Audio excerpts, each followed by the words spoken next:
कल हम लोग बेटा भिन्न पढ़ रहे थे, नहीं पढ़ रहे थे? भिन्नों का गुणा। तो बेटा पहले हम लोग बेसिक बुनियादी चीज जाने थे कि भिन्न की जरूरत कब पड़ती है। जैसे समान की संख्या अलग हो और लेने वाले की संख्या अलग हो। जैसे 4 बच्चे हैं और 7 चॉकलेट है तो तोड़ना पड़ेगा कि नहीं पड़ेगा? बताइए, तो बताए थे ना। हाँ, 2 बच्चे हैं, नहीं 2 चॉकलेट है और 4 बच्चे हैं तो तोड़ना पड़ेगा ना, बिना तोड़े नहीं मिलेगा। अब उसको थोड़ा हम लोग जो है गणित किट के माध्यम से समझते हैं। देखिए, मान लीजिए बेटा ये रोटी, मान लीजिए, क्या मान लीजिए इसको? रोटी खाते हो? मान लो घर में 2 भाई हैं, ठीक है। एक भाई होगा तब तो उसको अकेले रोटी मिल जाएगी। 2 भाई हैं और दोनों को भूख लगी तो मम्मी क्या कहेगी? बेटा आधा आधा खा लो, है ना। तो आधा आधा खाओगे बेटा तो क्या करोगे? बीच से, तो बीच से चिन्ह दिख रहा है, देखिए आप लोगों को चिन्ह दिख रहा है बीच से। हाँ, तो जो एक भाग है, एक भाग वो क्या है? आधा है, और ये एक भाग क्या है? तो इसको गणित के भाषा में कैसे दर्शाएंगे? ये कितने भाग में आप लोग बांटे? कल इसको हम लोग पढ़े थे लेकिन फिर दोबारा बता रहे हैं ताकि समझ में आए। देखिए, ये गणित की भाषा में ये कितना भाग है? 1 भाग 2 भाग है ना, 2 भाग है तो नीचे 2 लिख देंगे। एक बच्चे को कितना मिला? 1 मिला। 2 में से एक बच्चे को 1 मिला तो इसको कहेंगे 1/2, यानी कि इसी को आधा कहते हैं। जब भी कोई कहे कि आधा पाया हूं तो क्या कहेंगे आप? कि 1/2 पाया है। 1/2 पाया कहेगा। हाफ मतलब आधा होता है अंग्रेजी में। तो कोई कहे कि हाफ है या आधा है तो क्या कहोगे? कि एक गणित की भाषा में 1/2 का हिस्सेदार है, चाहे 1/2 पाया है। कहोगे नहीं कहोगे? 2 में से कितना पाया है? 1। अब बेटा मान लीजिए कि वही रोटी है, अब भाई 3 हो गए। रोटी एक ही है, भाई 3 हो गए ना, तो कितना हिस्सा लगेगा? 3 हिस्सा लगेगा कि नहीं लगेगा? तो उसमें एक भाई को 1 ही हिस्सा मिलेगा जी। तो एक भाई को 1/3 हिस्सा मिला। एक भाई को कितना मिला? एक, जो ये दिख रहा है ये 1/3 हिस्सा है, ये भी 1/3 हिस्सा है, ये भी जो है 1/3 हिस्सा है। तो एक भाई को 1/3 हिस्सा मिला। बात समझ में आई कि नहीं समझ में आई? हाँ, अब देखो भाई कितने हो गए? मान लो 4। कितने हो गए बेटा? 4। इसको बता दे रहे हैं ऐसे, ठीक है ना। ये दिख रहा था ऐसा बन जाएगा जी। हाँ, भाई 4 हो गए तो एक भाई को इतना मिलेगा कि नहीं मिलेगा? तो 4 में से एक भाई को इतना मिलेगा। ये 4 है, 4 में 1 कितना मिलेगा जी?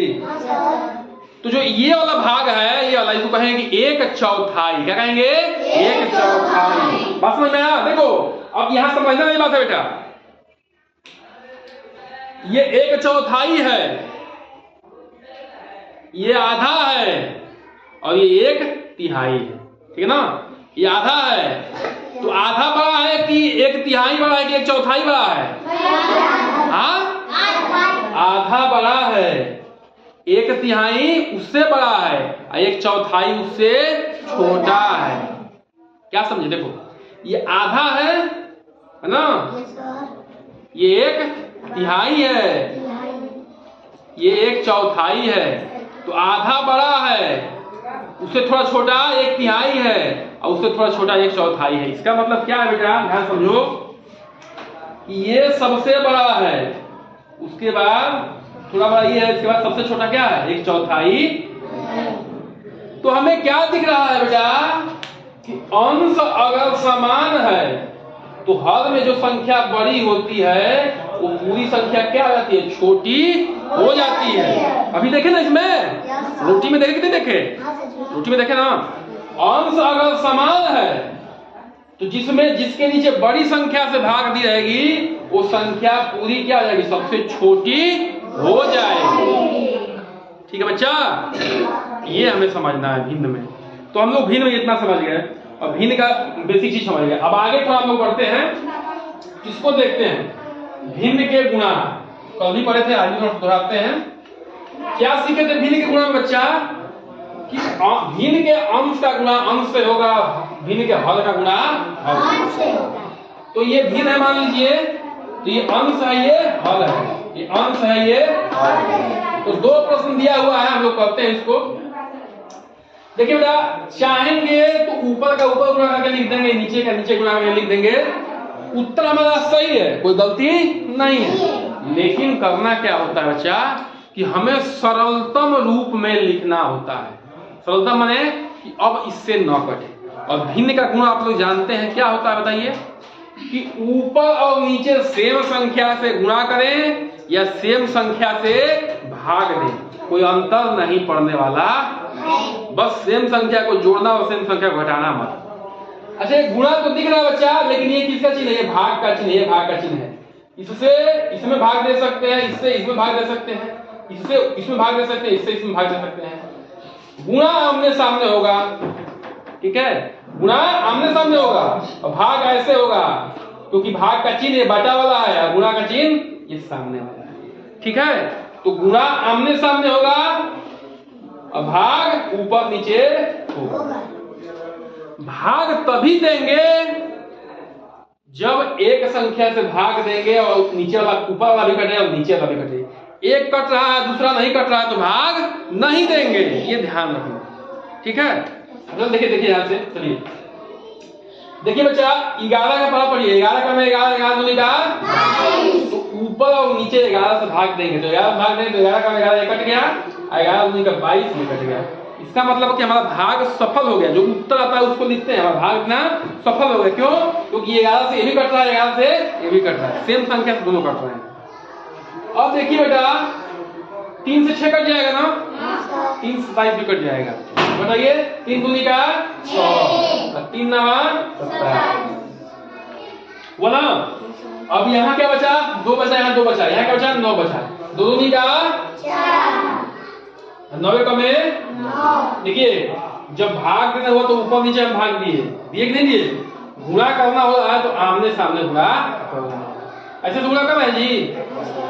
2 दूनी का 4, 9 का में, किसको बात समझ आ रहा है? ठीक है ना, उठाएंगे सभी हाथ, जब देंगे प्रश्न तब पता चलेगा। लिखिए नहीं तो लिखिए नहीं। अब देखिए यहाँ 3 से कोई संख्या कटती हुई दिख रही है, दिख रही है, देखिए 3 दिख रही है, कटेगा 3 से कटेगा, है ना। तो 3 का में 3, 3 का में 3, ऊपर नीचे 1 हो गया। 1 का कोई मतलब नहीं है बेटा, क्योंकि 1 से गुणा करेंगे या भाग देंगे किसी संख्या में तो वही संख्या आएगी। अब 2 से देखो, 2 से ये कट जाएगा, 2 से ये कट जाएगा, कटेगा नहीं कटेगा? ऊपर से 2 से भाग दे सकते हैं। 2 का में 2, 2 तिहाई 6, कट गया। अब दोबारा कटा दे तो दोबारा मत कटा देना इसको। अब देखो बेटा यहाँ बचा 4 बचा, 3 बचा और ये 5 बचा, इन बचा जी। अब कोई किससे कटेगा? नहीं कटेगा। 2 से देखो ये कट जाएगा, लेकिन 2 से 3 और 5 नहीं कटेगा, तो भाग नहीं देंगे। 3 से ये कट जाएगा, लेकिन 3 से 4 नहीं कटेगा, तो भाग नहीं देंगे। तो क्या करेंगे बेटा? ठीक है, ये 4 हो गया। देखिए अब 4 गुणा करेंगे, एक में 4 का में 4, 4 का में 4, और ये क्या हो गया? 5 तिहाई 15। ठीक है ना बेटा, समझ में आ रहा है? किसी में मेरा तो हमें भाग देने में ध्यान रखना है कि ऊपर नीचे सेम संख्या से भाग देंगे तभी कटेगा, तभी भाग देंगे। अब नहीं कटेगा तो आमने सामने क्या कर देंगे? गुणा। ठीक है ना। अब कह रहे हैं कि भिन्न का व्युत्क्रम क्या होता है? भिन्न का व्युत्क्रम क्या होता है, ये हम लोग से पूछा जा रहा है। ठीक है, तो देखो बेटा इस भिन्न को देखिए, ये अंश है, ये हल है, ये अंश है, ये हल है। इसमें क्या समझ में आ रहा है कि जो इसका अंश है वो इसका हल है, जो इसका हल है वो इसका अंश है कि उल्टा है कि नहीं है? इसका मतलब क्या किया? इसको उलट दिया। ठीक है, तो किसी भिन्न को अगर पलट दिए तो उसका क्या हो गया? व्युत्क्रम हो गया। कोई पूछे कि किसी भिन्न का व्युत्क्रम क्या होता है, तो सर उसको पलट दीजिए, यानी कि उसके अंश को हल बना दीजिए और हल को अंश बना दीजिए, उसका व्युत्क्रम हो जाएगा। अब व्युत्क्रम की खासियत क्या है कि जब आप गुणा करेंगे इसको आपस में, तो गुणा करने के बाद एक उत्तर आता है। देखिए कैसे, ये 3 का में 3, 3 का में 3, 2 का में 2, 2 का में 1 गुणे 1 गुणे 1 में 1 से भाग दिए तो 1 आया कि नहीं आया?